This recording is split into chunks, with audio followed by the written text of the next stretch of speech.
Welcome friends. West Bengal school service কমিশনের মাধ্যমে 2022 সালের প্রথম দিকে যে এসএসসি এসএলএসটি লেভেলের পরীক্ষা হতে চলেছে, তার মধ্যে ইতিহাস বিষয়ের ওপর যে 2 নম্বরের ডেসক্রিপটিভ পেপার প্রশ্ন আসতে চলেছে। শুধু ইতিহাস নয়, সমস্ত বিষয়ের ওপরে 2 নম্বরের ডেসক্রিপটিভ পেপার প্রশ্ন আসতে চলেছে। এ বিষয়ে কিন্তু আমরা প্রায় সকলেই নিশ্চিত। বিগত দিনের ভিডিওগুলোতে আমি আমার চ্যানেলে ইতিহাস বিষয়ের ওপর এই ধরনের 2 নম্বরের ডেসক্রিপটিভ পেপার প্রশ্ন প্রচুর আপলোড করেছি। বর্তমানকালে আমরা এখন মধ্যযুগের সুলতানি শাসন সম্পর্কে এই টপিকটা নিয়ে আলোচনা করছি।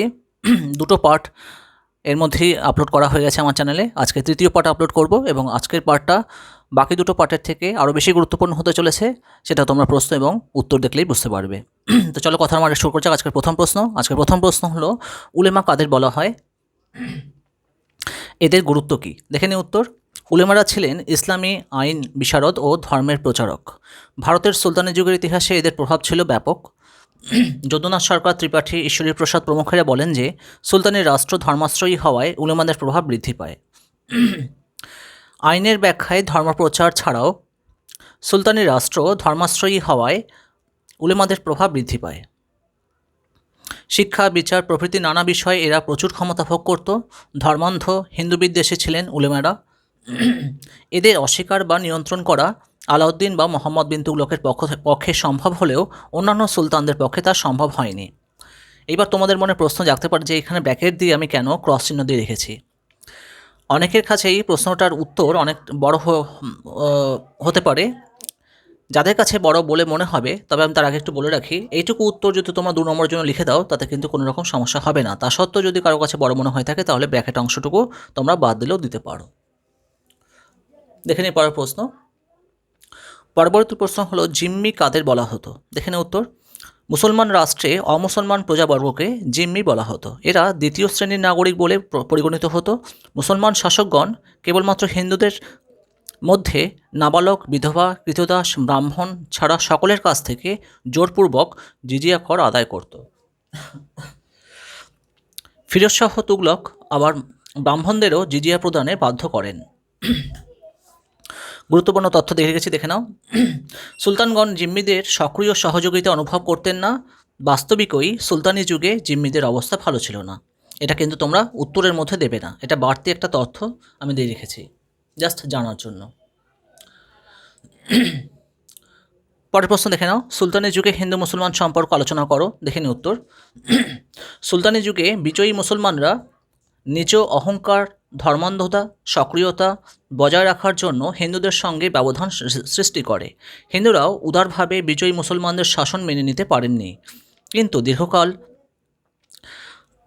পাশাপাশি বসবাস করার ফলে মুসলমানদের প্রাথমিক ধর্মান্ধতা কিছুটা হ্রাস পায়। মুসলমানগণ উলেমাদের ধর্মান্ধতা যেমন বুঝতে পারে, তেমনি রাষ্ট্রের নিরাপত্তার স্বার্থে হিন্দুদের সহযোগিতার গুরুত্বও উপলব্ধি করে।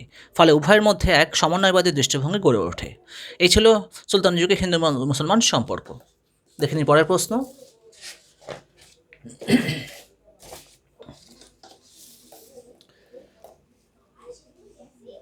আমাদের পরবর্তী প্রশ্ন হলো, উলেমা কাদের বলা হয়, এদের গুরুত্ব।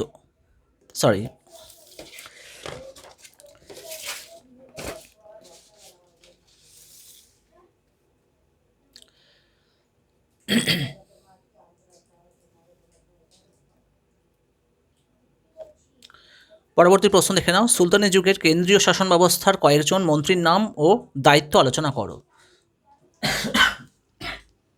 দেখে নিই উত্তর। সুলতানি যুগের শাসকগণ অপ্রতিহত ক্ষমতার অধিকারী হলেও মন্ত্রী পরিষদের অভিমত উপেক্ষা করতে পারতেন না। দেওয়ান ই উজিরাত বা প্রধানমন্ত্রী ওয়াজির ছিলেন সর্বময় ক্ষমতার অধিকারী। সুলতানের পরেই ছিল তার স্থান।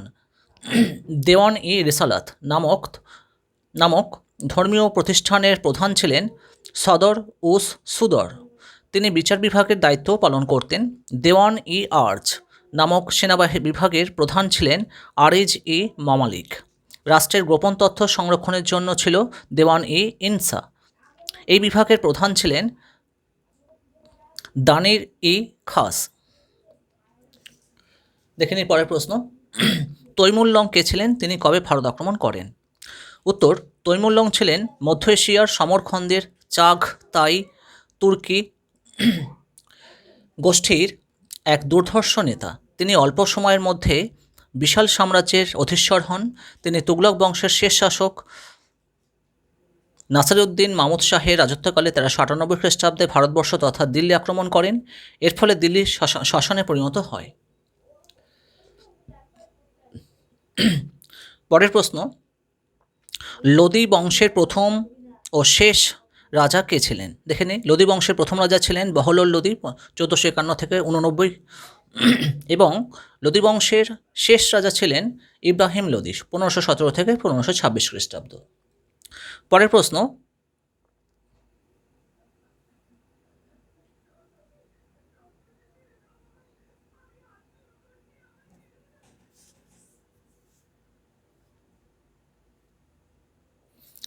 ক্যারামাইন কাদের বলা হয়? সুলতানি যুগের ক্যারামাইন কাকে বলা হয়? দেখে নিন উত্তর। সুলতান মামুদকে সুলতানি যুগের ক্যারামাইন বলা হতো। ক্যারামাইন বলা হয় ভবঘুরে বণিকদের।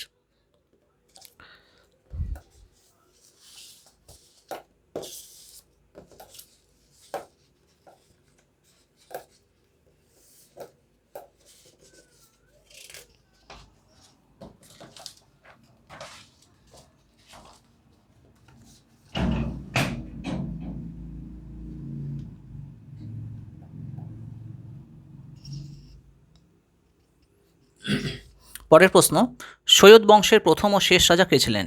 দেখে নিন উত্তর। সৈয়দ বংশের প্রথম রাজা অর্থাৎ প্রতিষ্ঠাতা যাকে বলা হয় তিনি ছিলেন খিজির খাঁ, আর সৈয়দ বংশের শেষ রাজা আলাউদ্দিন আলম শাহ। নেক্সট কোশ্চেন, খিজির খাঁ প্রতিষ্ঠিত রাজবংশকে সৈয়দ বংশ বলা হয় কেন? দেখে নিন উত্তর। খিজির খাঁ নিজেকে সৈয়দ বা হজরত মোহাম্মদের কন্যার রাজবংশীয় বলে মনে করত, তাই তার প্রতিষ্ঠিত বংশকে সৈয়দ বংশ বলা হয়।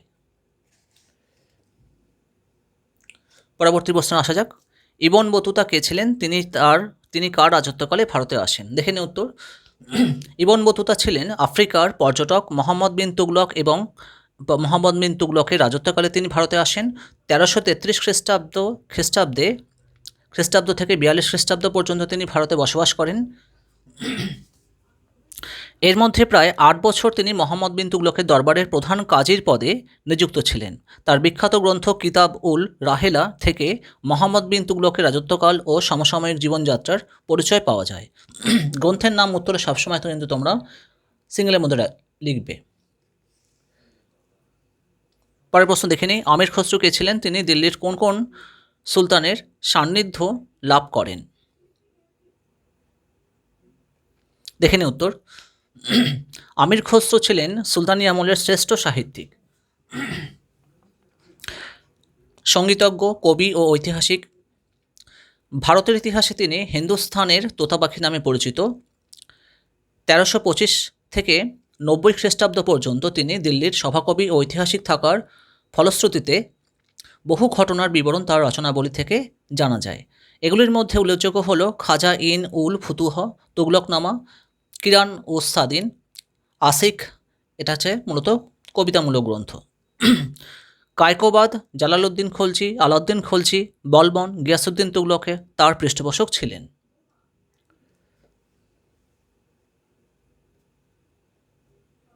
দেখে নিই পরের প্রশ্ন। মুসলমানদের বিরুদ্ধে হিন্দুদের পরাজয়ের কারণ কি? উত্তর।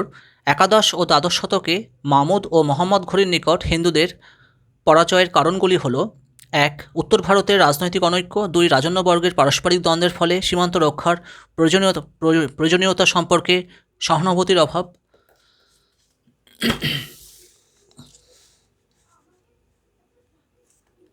3. জনগণের রাজন্যবর্গের সহিত অসহযোগিতা।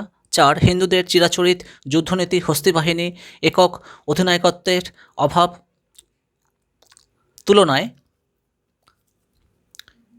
তুর্কিদের কেন্দ্রীভূত এক অধিনায়কত্বে উন্মত্ত রণকৌশল, নতুন অস্ত্রশস্ত্রের ব্যবহার ইত্যাদি। এই 4টি কারণ ছিল মুসলমানদের বিরুদ্ধে হিন্দুদের পরাজয়ের কারণ। পরের প্রশ্ন দেখে নিই। আলাউদ্দিনের মতে কোন 4টি কারণে বিদ্রোহ সংঘটিত হয়? আলাউদ্দিনের মধ্যে বিদ্রোহের কারণ কি? এটা মধ্যে হবে না, এটা মতে হবে। এই প্রশ্ন নিয়ে আমরা আলোচনা করেছি, এই প্রশ্নটা আগে আমরা আলোচনা করেছি, কাজে এই উত্তরটা আর বললাম না, রিপিট করলাম না। দেখে নিই পরের প্রশ্ন। ফিরোজ শাহ তুগলক ইকতা ব্যবস্থার কী পরিবর্তন করেন? দেখে নিন উত্তর। ফিরোজ শাহ তুগলক অর্থাৎ ফিরোজ ইকতার উপর ইকতাদার বা মাকতি ময়াকার কয় হসন তয়সী মাকতি বংশানুক্রমিক অধিকার স্থাপন করেন। এমনকি মাকতির পুত্র সন্তান না থাকলে তার জামাতা এবং জামাতা না থাকলে মনোনীত কৃতদাস ইকতার উত্তরাধিকারী হতেন। এর ফলে অযোগ্য লোকের ইকতা ভারাক্রান্ত হয় এবং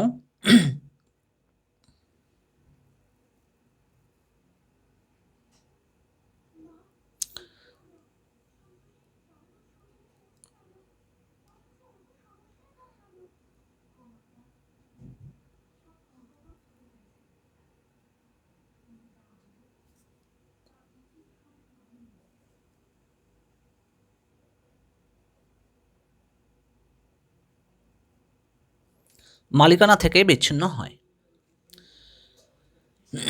নেক্সট কোশ্চেন দেখে নিই। মামেলুক কাদের বলা হয়? উত্তর বলছি। মোহাম্মদ ঘুরি যখন ভারত আক্রমণ করেন তখন তার প্রধান অনুচর ছিল অসংখ্য তুর্কি কৃতদাস। এই কৃতদাস কর্মচারীদের মামেলুক বলা হতো বা বলা হয়। পরের প্রশ্ন, তবাকত ই নাসারি ও ফুতুয়া উস সালাদিন গ্রন্থ দুটি কি? দেখে নিই। তবাকত ই নাসারি মিনহাজ উস সিরাজের লেখা, আর ফুতুয়া উস সালাতিন খাজা আবু মালিক ইসামির লেখা। খাজা আবু মালিক ইসামির লেখা। পরের প্রশ্ন দেখে নাও, খালেসা জমি বলতে কী বোঝো? খুবই গুরুত্বপূর্ণ প্রশ্ন, দেখে নিন উত্তর। সুলতানি আমলে রাজকীয় খাস জমিকে খালেসা জমি বলা হয়। কেন্দ্রীয় সরকার খুত, মোকাদ্দম, চৌধুরী প্রভৃতি হিন্দু অভিজাতদের সঙ্গে এই জমির বন্দোবস্ত করত। এই জমিগুলি খুব উর্বর ছিল। পরের প্রশ্ন, আদিনা মসজিদ কে কবে কোথায় প্রতিষ্ঠা করেন? উত্তর বলছি। 1368 খ্রিস্টাব্দে সিকান্দার শাহ, বর্তমান মালদহে।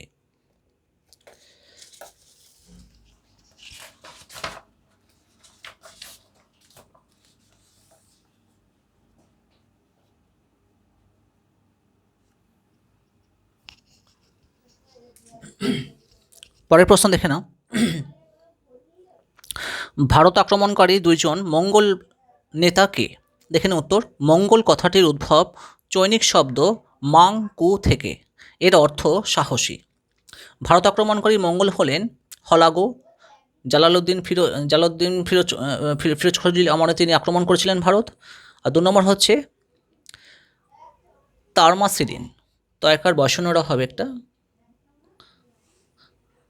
তারমাসিরিন, ইনি মোহাম্মদ বিন তুগলকের আমলে ভারত আক্রমণ করেছিলেন।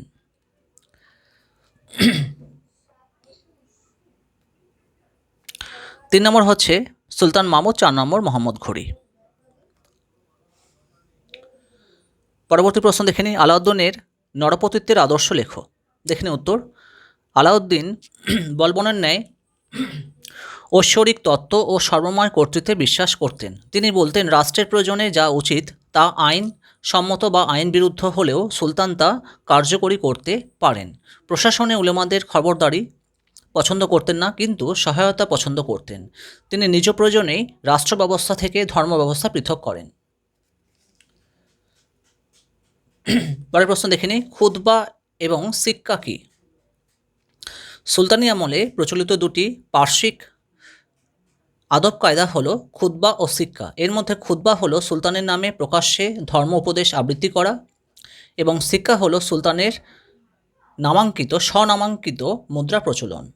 সুলতানি যুগের সূচনায় এই খুতবা এবং সিক্কা সার্বভৌমত্বের দ্যোতক বা সূচক ছিল। পরের প্রশ্ন, ফিরোজ শাহ তুগলকের শেষ ব্যবস্থার সংস্কার সম্পর্কে লেখো। খুবই গুরুত্বপূর্ণ প্রশ্ন, মোস্ট ইম্পর্টেন্ট কোশ্চেন। দেখে নিন উত্তর। দিল্লির সুলতান ফিরোজ শাহ তুগলক সিংহাসনে বসে প্রথমে সেচ ব্যবস্থার উন্নতিতে মনোনিবেশ করেন। তিনি কয়েকটি গুরুত্বপূর্ণ খাল খনন করেন।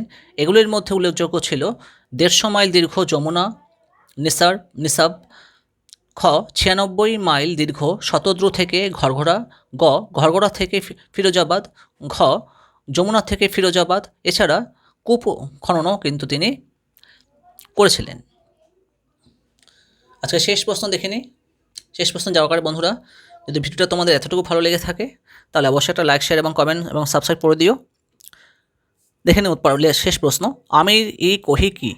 দেখে নিই উত্তর। মোহাম্মদ বিন তুগলক কৃষি জমির উন্নতি সাধন ও পতিত জমি পুনরুদ্ধার করার জন্য যে কৃষি বিভাগের পত্তন করেন তা আমির ই কোহি নামে পরিচিত। 2 বছর প্রায় 70 লক্ষ টাকা ব্যয় করার পর শেষ পর্যন্ত এই পরিকল্পনা ব্যর্থ হয়। এই ছিল আজকের মোস্ট ইম্পর্টেন্ট মধ্যযুগে সুলতানি শাসনের ওপর বেশ কয়েকটি গুরুত্বপূর্ণ প্রশ্ন, এবং আগামী দিনেও আমরা এই একই টপিকের উপর আলোচনা করব। ততদিন তোমরা ভালো থেকো। দেখা হচ্ছে আগামীকাল নতুন কোনো প্রশ্ন নিয়ে। ধন্যবাদ।